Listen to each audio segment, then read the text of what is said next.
Hello again. Welcome back to our conversation. I'm here with my friend and colleague, Jillian. I'm Christine, and here is where we use our professional knowledge and parenting experiences to give you tips on raising socially conscious kids. So today's talk is really piggybacking our last discussion, which was about when your child points out a different skin color and says something. And so Jillian and I in that talk talked about using books and children's literature to support that discussion around differences. So today we thought, well, as a mom or a grandparent or a family member, how do you do that? How do you find those books and what do they look like? So our day is resources to support differences and showing our children differences in books. So Jill, we're going to start out with what you brought to the table and suggestions you have for parents to bring to their young early childhood era of children. Yeah, so resources I have a lot of because I have a house full of young children. My oldest is 6, and then I've got two 14-month-olds who are napping right now, thankfully.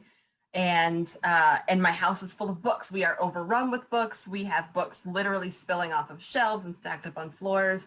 The other day, my son came downstairs and said he simply could not go to sleep because I needed to put away the stack of books because he was afraid it would fall off of his nightstand and wake him up. And I told him to put that stack on the floor and go back to bed. But I took liberties with raiding his shelves as well as the baby shelves downstairs in our living room where we keep a lot of books on hand. To share with you some of the books that we use to both talk about, to show and talk about physical differences, as well as values and lessons that we want to teach that are really meant to open their eyes to diversity of all types, racial beliefs, experiences, etc. So I want to start with some things that I share with my babies. This is a sweet one called Peekaboo Morning by Rachel Isadora. And it is the simple story of a baby, like just looking around and like doing a little peekaboo with what they see, right? This baby sees, oh, their mama. And this baby sees, oh, their daddy. And I would read this in a way of like, this is not what my husband looks like. My husband does not have a brown skin. But I would say like, look, just like you play with your daddy, right? So pointing out to my children who don't look like this and my husband who doesn't look like this is the same experience that they have. So from a very young age, they're learning, oh, look, people who don't look like me have the same experiences that I have. When they get older, I'll probably say more like, oh, this baby has brown skin and look at this curly brown hair. That's just like your curly brown hair. Because my children do have curly dark hair. 2/3 of them do anyway. So this is a sweet one for the youngest children, just to show like the daily life of a babe. Absolutely. And it's important for young toddlers to be able to see the daily type of life in all types of books so that they can recognize what different things happen to them and what different things happen to other people. And as they're looking at that book, they're seeing differences. And that's what we talked about last time. It's okay to have that. I love that one. So here's another book that highlights a lot of differences. So this is a book that is explicitly about diversity, whereas this one is just about a baby's daily experience. This one is like, let's like name some differences. This is called Hats of Faith. And it introduces the idea that many religious people share the custom of covering their heads to show their love for God. And then it goes through and just gives you the name of different headwear that people have and what religion is associated with wearing that type of headwear. Lots of different types of people. There's the names with a little like phonetic pronunciation if you need some help. So we're learning along We're learning with the babes. Feeling nervous as an adult and maybe not knowing the exact terminology, we get to learn with them. And learn the pronunciation so where you're not reading it and you're like, I don't know how to say this. And you're teaching your kid that either you're super uncomfortable with that word or you're teaching them the wrong pronunciation, which most people don't want to do. So then they feel like maybe I just shouldn't read this book. Right. But this makes it nice and easy. Absolutely. Let's see. A classic, a favorite of many, right? We've had a lot of snowy days around here in Pennsylvania, New Jersey this last couple of weeks. So we've actually pulled this book out a few times. Mm-hmm. And the magic of the snowy day is that it is a simple, totally relatable story for anybody who has lived in the area where there is snow. Beautiful pictures. And in fact, this was the first ever major children's book published to have a black child as the main character. So when you're reading Snowy Day, you are reading a part of history with your children. Absolutely. And who doesn't love Peter? And there's Peter. a beautiful little plushy Peter doll that you can have. It's my favorite gift to give to 1-year-olds because it's just the softest, squeeziest little thing ever. Oh, the illustrations are so perfect. And So it's childhood. This is not just something that somebody else does. It's childhood, and he explores and he looks at things, and his mother calls him back. So again, the representation matters, so that we see that there's differences in children and how they look. But there's not much difference in what we do. We go out and play when the snow comes out. and then your mom brings you in and warms you up. Warms you up. So this is another one that we love to read at my house, but there's not a lot of diversity in here except among species. But A Sick Day for Amos Mickey is about this really wonderful, sweet zookeeper who, has a really strict routine he follows, but one day he's sick and he has to stay home from work. And all of the animals who he spends his day caring for take the bus to his house. They stand in line at the bus stop. They take the bus to his house to come and take care of him. And all the things that he does for them, they do back for him. And we use this book to highlight the value of supporting the people in your community, taking care of each other, which is not explicitly about race or skin color. It is an anti-racist message in that it is your responsibility as a community member to care for all the people in your community. And that can be your small community, right? Your family, that could be your neighborhood, that can be the world, right? It's our job to care for the people in our country, just like these animals care for Amos Mickey when he gets sick. And it kind of aligns with, a parenting value. So that book can align with the values that you have. And right there, it is an anti-racist value as well, caring about others. So another anti-racist value that we teach in our house is, this is, starting to be aimed at older children, but there's lots of books and stories about like how America is, right? Are we the melting pot or the salad bowl or the stew, right? We're thinking about all the people who make up our country and all the stories we talk about. We're a country of immigrants, right? So We Came to America by Faith Ringgold is a very truthful but simple and accessible story of the people who are in this country and how they got here. The pictures are beautiful. It shows a lot of diversity. This gives you a lot of opportunity to talk about the way that people look with their skin and their clothing. So it highlights the existence of people in this land before Europeans came, as well as acknowledging the people who were brought here not by choice, the people who were stolen and brought here in a very accessible way. And it shows different types of immigrant experiences, the experiences of the wealthy and the experiences of the poor, folks from all different cultures. So it's a beautiful story of America in a way that does not whitewash it or ignore some of the problems that we've had since the beginning. Yeah. And the illustrations, again, in childhood, we know children are kind of connected with beautiful illustrations, and they're interested in people and journeys, and that's exactly, we are all American. Woo! Right, and that's a very vivid picture. Yeah, that's exactly what it brings to them. The interest level is there. We can bring that right book to the child. So another book that has high interest level that we love is Full of Love by Trish Cook. And this one just shows, this was published in 2003. And the styling of the way that the adults look there, it looks very 2003. The style is very of that time. But it's this little kid who spends the day with his granny Mm. and he helps her get ready for dinner. So everybody, the whole big family is coming over for dinner. They spend the day. He's impatient. She helps him find things to do. They look at the fish.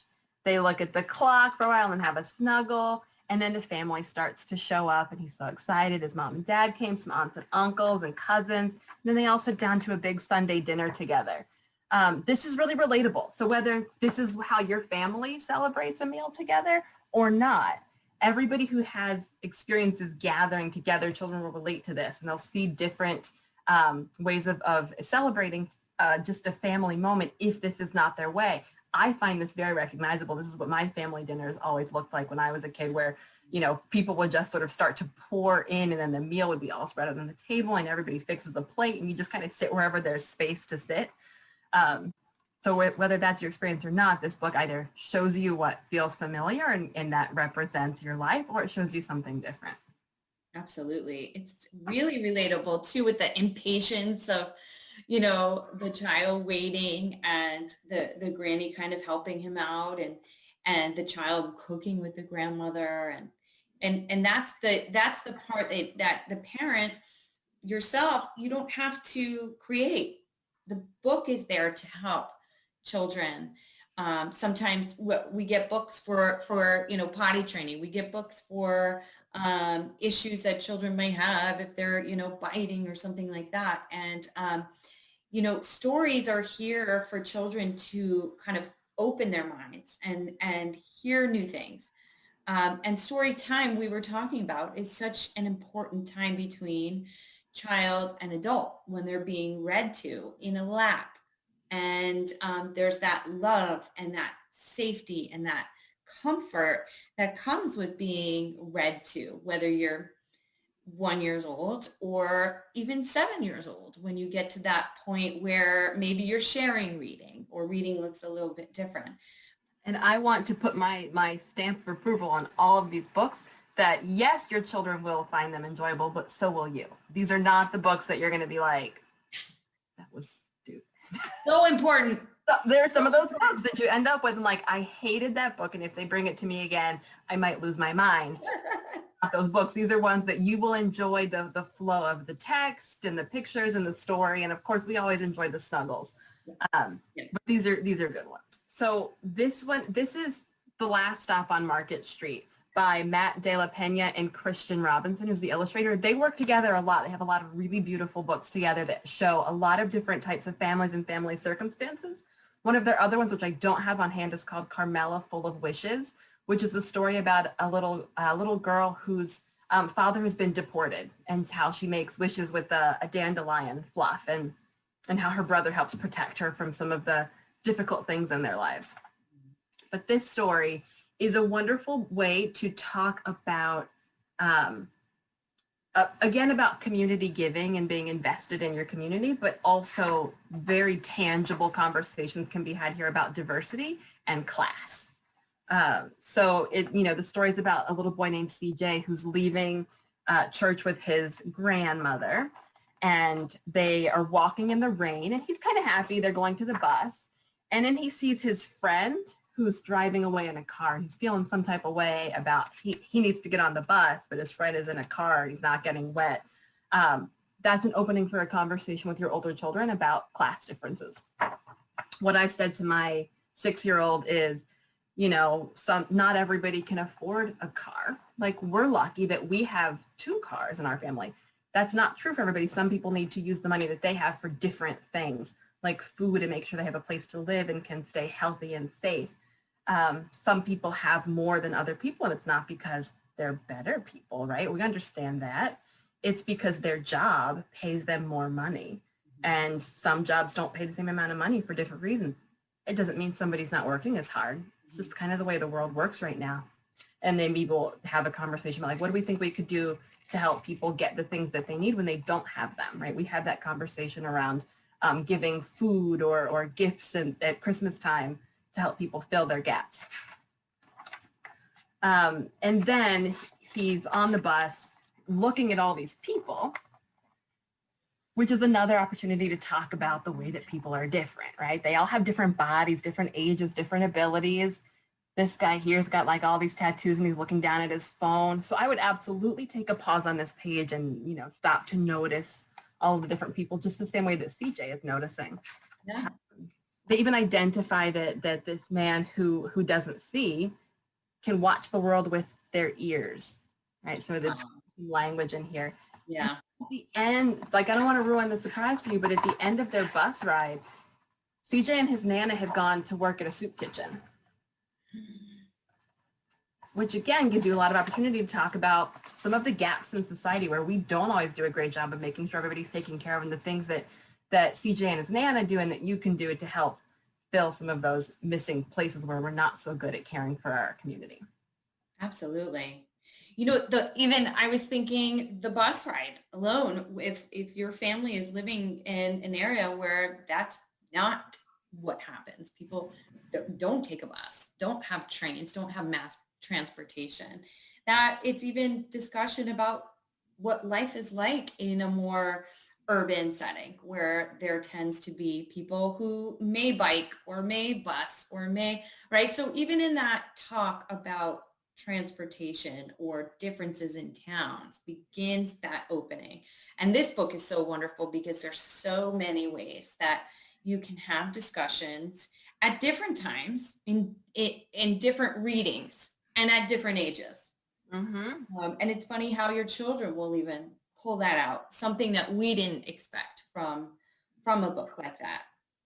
Right. Those books, they last for years. And there's always more there's more discussion you can build on. You don't have to open one of these books and have all the discussions possible the first time you read it. Your kid won't want to read with you anymore. No.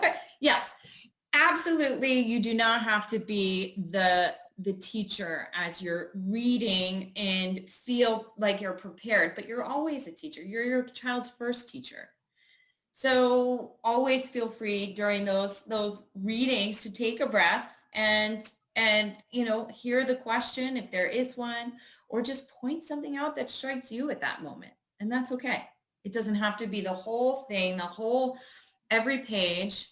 As you said, children like to read over and over again. So that repetition will be where their brain starts to try to put things into place and begin to create questions around what they see and what the words say in the book. Only because I have older children wanted to throw in the two that maybe from kind of that 4-year-old kindergarten up. There's a great YouTube video.